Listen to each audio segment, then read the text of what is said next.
Hey guys, what's up? My name is Kret, and today I want to talk to you about mages, Season 1 and Season 2, just like we talked about hunters and guardians. So in Season 2, we saw a few mages come to the front that were very popular, and there were quite a few we didn't see. Now, there are a lot of mages in Smite, 20 listed right here. And in the SPL, we saw Agni. We might have seen Ao Kuang, or it might have been after the SPL. We did see Aphrodite, we saw Chang'e, we saw Kronos, we saw Freya, I think we saw Hebo, I think we saw Hel, we saw Isis, Ienis, pre-nerf Kukulkan, Nox, at least was seen after the SPL, Nuwa, we saw some Poseidon in Worlds, we saw Zhongqi, I think we saw Zeus, but we didn't really see Zeus. We saw Vulcan come out huge, Scylla, and Ra. So we've seen all these guys in competitive play in Season 1. But really there are a few gods that stood forward among the others, right? You've got Ra, who is huge. He's the most viable healer in the game. He's got early wave clear thanks to Celestial Beam and Solar Blessing. Speed of Light helps him stay alive along with the Divine Light. And he's got nice nuke damage on Searing Pain. And he is really the perfect example of a balanced mage. Not in terms of game balance, but in terms of what his kit brings to the table. It's a little bit of survivability through his speed of light, and mobility. Mobility is survivability, avoiding abilities and positioning well. He's got a little bit of utility for his heal, that's survivability as well, but I'd really prefer to call it utility. And then he's got that high nuke damage through his Searing Pain. And that's sort of what a mage looks to bring to the table. Take a look at Scylla, right? You've got the survivability and mobility. You've got the utility with a root from Sikkim. Then you've got the damage, Crush, and I'm a Monster. Vulcan. Survivability is really in the backfire, very much about juking, but is weaker than some other mages. What he does have is 4 damaging abilities, and a little bit of utility and peel in the Magma Bomb, so he can just unload on people, doing really massive damage. Agni, higher on survivability thanks to Path of Flames, utility through his stun, damage from Rainfire, Flame Wave, good poke. And so that's a mage in general. And then there's auto attack mages, which I'll get to. In Season 1, mages were predominantly played in the middle lane. There were very few instances of mid lane picks that were not mages, and they were occasionally played in the solo lane. All of them were played. There were some mages that rose to the top.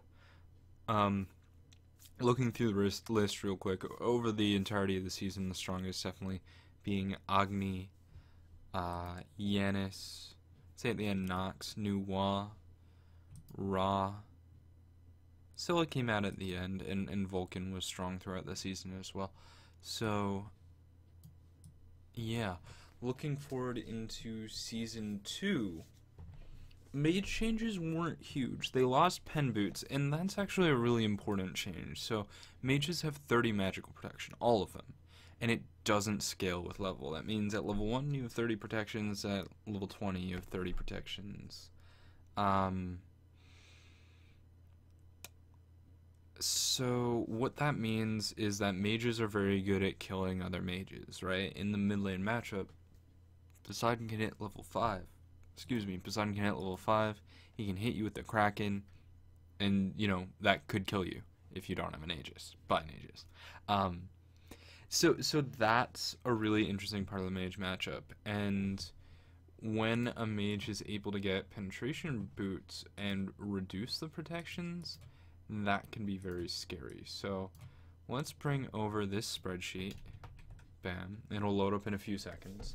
And this is a chart of the amount of protections you have and the damage you take.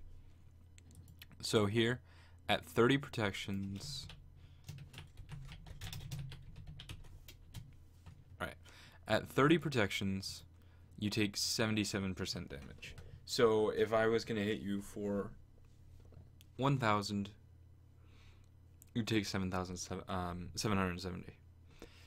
At 15 protections, well, you'd take 870. So that's 100 bonus damage. That's 770. It's over a 10% damage increase, right? So those 15 penetration on boots were really, really strong, and we're not going to see those in Season 2, at least with the current BTS changes, and I can't imagine hi-rez would add that penetration back in for mages. So that sort of makes the mid lane matchup at the start a little bit less snowbally, a little bit less volatile.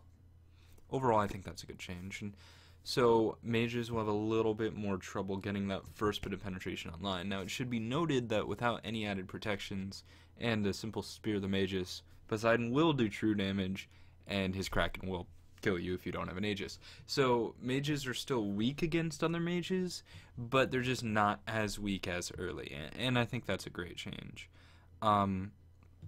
Warlock Sash is getting a little bit of nerf to just make it come online a little bit slower, and that's good. Mages were just a little bit too tanky there. But overall, I mean, it's just scrolling through, right, like the patch notes, right? So items, Lotus Crown, not really a mage thing, it's more of a healer thing. There were some defensive buffs to other characters, right? Like Spirit Robe is an indirect nerf to mages, right? Like this item that's good against mages, because mages generally CC you then kill you, is now better. Runic Shield changed to be good against Freya and Alquang type mages. So there's a few nerfs to mages in terms of opening up the itemization to counter them, but overall mages haven't really been changed going to Season 2.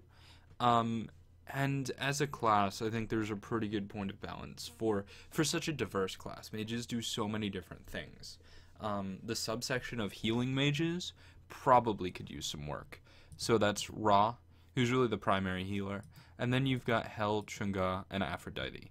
And it's just sort of like Ra's the most mainstream of these mages. He's the most viable of these mages, just because he's better in the early game. He's better at all stages of the game. He doesn't fall off. Hel, a little bit too close range and squishy. Aphrodite can't heal your entire team and has a little bit of a tougher laning phase, but she's definitely number 2. And her big weakness as a healer is that she's effectively single target or 2 target. Chunga, weaker healer, still weak laning phase, very strong late game. So still not quite as good as Ra, but she's almost there. So maybe we'll see some of the weaker mages brought up, but they still bring their own stuff to the table. Hel is incredibly powerful in terms of the numbers on her spells. Aphrodite's shield is the only healing ability. It's not really a healing ability. It's an Aegis type thing, but it falls into her healer's kit, and it's the only thing that Weakening Curse just can't do anything against. Like, you can't counter Aphrodite's ult. Aphrodite's ult counters you. Chunga is more of a pressure mage that just so happens to be able to heal, so she falls into a different category as well. And then there's the auto attack mages. There's only 3: Kronos, Freya, and Alquang, and they're split in 2 different types. Kronos relies on his Wheel of Time.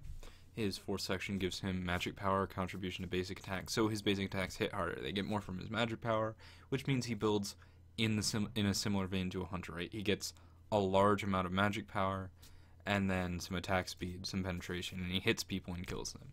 And it's different for Freya and Alquang. So Freya is really more steroid reliant, right? It's not her basic auto attacks that are killing you. It's her Irradiate, it's her Pulse, the high base values of 60 and 100, so it's 160 bonus damage to attacks just from being level 12 or 13, having those 2 maxed. And then it's getting the penetration to get that to do true damage. It's the attack speed too, and attack speed is a little bit different from Freya. On a hunter, it's like, oh, I'm attacking more often, so over a long period of engagement, I get more auto attacks. On Freya, it's I get more auto attacks during the 5 seconds that my buffs are up. So there are attack speed breakpoints, right? If you buy an attack speed item, but you don't get to fire the 5th pulse before your Irradiate falls off, your attack speed item is not particularly helpful. So Freya is a little bit weird. Alquang, attack speed reduces the time it takes him to burst, right? It basically speeds up his Dragon Call. His Dragon Call is 6 dragons. With higher attack speed, you dump them out quicker. Telkind's Ring is very good on him. It's really... Alquang is the primary mage for Telkind's Ring. It's not as good as on any other mage as it is on him, and that's because of his attack chain, which is right here. Right here, sorry, where he gets 60% more attacks. So he gets 4 attacks in 2.5 seconds, 60% more attacks. Telkai's running, therefore does 60% more damage. And Aokwang is really assassiny. He's just a mage because he does magic damage. So going on to Season 2, these auto attack mages, I think, were a point of balance for hi-rez, right? They felt very all in. They didn't feel balanced. They felt extreme, right? Like, Aokwang walks up to you and kills you unless you CC and kill him first. Freya stays at range and kills you unless you CC and kill her first. Freya and Aokwang feel, I think, more similar than Kronos does to them. Kronos just has a long windup, and then eventually he comes online. He's got a built-in Fatalis. He runs around, does crazy damage, cleans up team fights, and has a lot of self-peel. So, these are maybe some of the more unique characters in the magic damage spectrum, and I think hi-rez is going to be putting a lot of attention to balancing them in Season 2. At least I hope they are. Because they're very hard to deal with. They're very unique. There's only 3 of them, and 2 of the 3 right now are very strong, and Kronos just has some potential that needs to be unleashed, right? He's got a lot going for him, too. So those are my thoughts on mages in Season 2. I don't think they need as many changes as the other classes. I think they're in a pretty good spot. The pen change is very good. Oh. The one thing is, Spear of the Magus is very good against low protection targets. Obsidian Shard is very bad, right? If you have 50 protection, Spear of the Magus is going to take off 20%, so that's 10, and then take off 20, so that's 20, and then take off 15, so that's 5. It reduces you from 50 to 5. Obsidian Shard is just going to take 33% of that, and 33% of 50 is 16.5, so you're going to drop to 33.5, which is nowhere near as good as dropping to 5.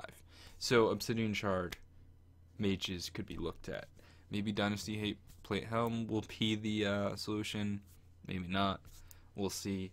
Those are my thoughts on mages for Season 1 and 2. If you like this video, drop a comment down below, subscribe, and like the video. If you want to hear more of what I'm saying, you can follow me on Twitter, twitter.com/Kretuhtuh with a TUH, and I will see you guys tomorrow talking about junglers. Peace.